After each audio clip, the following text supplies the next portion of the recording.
Vienintelis dalykas, kurį mes galime paveikti, tai yra mūsų vidinis pasaulis.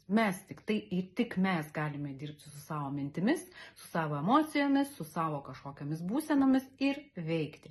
Žmonės, kurie bando pirmiau paveikti išorinį pasaulį, anksčiau ar vėliau vis tiek nukrenta į aukos poziciją ir vėl viskas iš pradžių. Taigi vienintelis žmogus, kuris gali sekti savo mintis, suprasti, iš kur jos ateina, sekti savo emocijas, žiūrėti, į ką eina reakcijos, esame mes tik patys. Ir penktadienį ypatingai šitas gali išryškėti, nes artėja ir užtemimas, ir pilnatis, ir prasideda užtemimo koridorius, kuris eina ant mergelės žuvies ašies. O tai reiškia, kad mes galime struktūruoti, suprasti, susidėlioti visas savo emocinės būsenas, visas savo kažkokius tai negerus dalykus, atsekti savo mintis ir padaryti tame po truputį tvarką.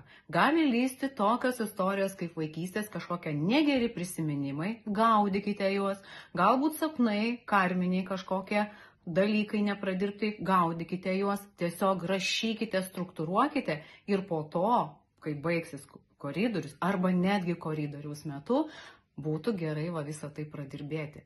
Tai yra, mes ieškome priežasčių ir galvojame, ką su tuo daryti.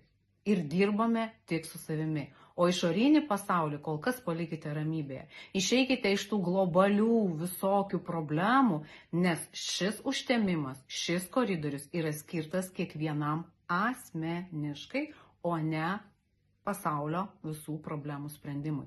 Tvarkysis jūsų vidus, tvarkysis aplinkui pasaulis. Jūs pradėsite nešti nebe destrukciją į pasaulį, o šviesą, aplinkui pradės stebuklingai keistis irgi viskas į tą šviesiąją pusę.